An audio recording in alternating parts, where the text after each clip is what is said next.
Yo, what is up, guys, and welcome back to another Comicreview47 podcast. And in this podcast, we're going to be talking a lot about R-rated movies. Now, we're going to be talking about specifically within the comic book industry, what happened to R-rated movies? Are they getting popular? Are they starting to die down? We'll talk about that. So, first of all, we're going to be exploring the movies that have been very successful both critically and financially within the few recent years in the comic book industry. So first of all, we have Deadpool, the first Deadpool movie, which was actually better received than the second one. So Deadpool, what they did is they went with an extremely they went very comedic and very dark at the same time. You know, they had this dark humor that was very appealing to this modern audience, right? And it did wonders. They actually exceeded box office expectations. They actually made 783 million, estimate on the worldwide box office, which is actually pretty good, considering that this movie was not expected to make so much. And people really like Deadpool. You know, a lot of people have read Deadpool comics, and he's exactly like the comics in the movie. I must say. So they actually did a pretty good job making this movie R-rated because imagine Deadpool being a PG-13 movie. How ridiculous would that be? I mean, come on, guys. Like, I really couldn't imagine. So it's great that they did this. They're actually pushing this R-rated comic book industry, and you know why? It exceeded expectations. It's because people kind of wanted this kind of gritty, not gritty. I mean, kind of violent tone for a comic book movie because we haven't seen too much of that lately. It's mostly the MCU and DC is kind of there, but sometimes they have a little too much comedy. It's kind of half and half, right? And in Deadpool 2, they actually did a little better than Deadpool 1 financially, but critically, a lot of people said that the first Deadpool movie was actually better. And I think I would have to agree. I feel like the storytelling in the first Deadpool movie was a little more dramatic and had a little better tone to it. I feel like Deadpool 2 was a little too comedic, even though it is like a comedy, but I feel like they kind of overdid it sometimes. But that's for another video and another time. So Deadpool 2, they made almost $2 million more than Deadpool 1, which isn't really, which really isn't that much of a difference. So Fox is actually doing a pretty good job pushing this R-rated comic book industry, which really helped it kind of boost to where it is now. And the next movie I would like to talk about is Logan. So Logan was kind of like an emotional roller coaster, right? They kind of like had you invested in this movie more emotionally than kind of the action. Yes, they had good action and all, but that wasn't really the main focus of the movie, which is great. You know, they kind of captivate. They keep the audience um, wanting more from this movie. They always want them. It's great. So Logan in the box office, they made $619 million worldwide. Estimate, which is actually pretty good. Which is actually great. Logan is a kind of movie that was loosely adapted off of the Old Man Logan storyline that was in Marvel Comics rather recently, and they did a great job. The acting was great, and also people and their use of CGI was great too. The fact that this movie was R-rated made it even more dramatic, more appealing, more what's the word? Just more overall, just great for the movie's tone. Kind of like a dark sort of like a lost world without mutants, kind of for the most part, and it's just great. So I feel like that's the reason why R-rated movies are starting to kind of starting to get popular, right? So the reason why these haven't really picked up too much before this, I feel like there's a couple reasons. Because number one, I feel like the number one reason R-rated movies haven't really picked up, especially within the comic book universe, is because a lot of people, a lot of businesses, they want money, right? They go for the family friendly movie. So if the kids want to see it, the parents have to take the kids with them, and gives them more money, right? The parents have to pay for the tickets too. But the MCU, what they do this sort of differently. What they do is they appeal to the kids, they appeal to the teenagers, to the adults, to people of all ages. Just they kind of get this movie, appealing to everyone, which is great. It's great. But I feel like we should also get some R-rated MCU movies so that we can kind of see the darker side of Marvel occasionally, because I feel like we haven't really seen the darker side of Marvel. Within the MCU, we have seen it in Fox. We've seen it with Logan, with Deadpool, kind of like this dark humor, either dark humor, gritty tone, that kind of stuff. This kind of DC side, which makes sense because Marvel seems more of a Marvel for the most part, especially just as a whole, is a little bit more comedic, more lighthearted, as opposed to DC, which is more serious. Which that doesn't mean Marvel is better than DC. DC is better than Marvel. That means they just kind of balance each other out, right? We need seriousness and we need lighthearted comedic tone as well. So another reason that this industry has not really quite picked up the R-rated is because these past movies, they've done good, but they haven't done great. Like Watchmen made 185 million dollars in the box office, and Blade and Blade Two, Blade made 131 million, and Blade Two made 155 million.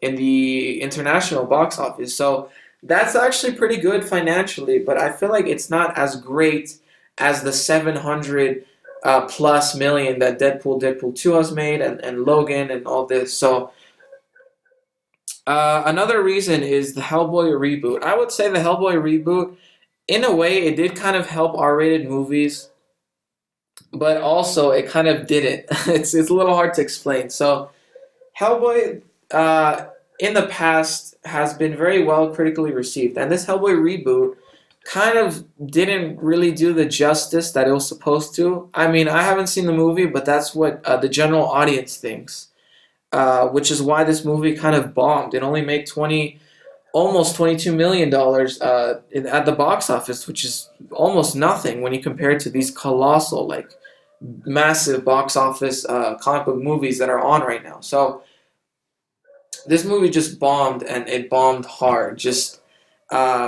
And it wasn't the advertising. I feel like a lot of people thought that this movie was rushed, was not very good as far as storytelling. But it did help that it was R-rated to make it more, violent and, appeal to the adults audience, And this movie kind of did a little bit ruin the R-rated reputation of, kind of getting good movies out there. I feel, I could be wrong in the situation, but so yeah. So here's why we need the R-rated movies as a whole, right? Because comic book readers are more teenagers and adults, right? When people read comics nowadays, it's an older audience. Back in the 40s, 50s, 60s, those the older days, comic books were meant to be read by kids, which is why during the 60s they would explain almost everything. They would explain Flash's powers, about the biology of it, because they needed kids to understand how exactly these superheroes were able to have their powers, right? Nowadays, when you read a comic, you don't really see too much explanation. They want you to figure it out on your own. And because we're adults, teenagers, we figure these things out a little easier. So the comic book industry has become more appealing towards adults and teenagers as far as the physical comics go, right? But as far as the movies go, they have been appealing to the entirety of an audience, kind of like of all ages, as I said earlier. Sorry.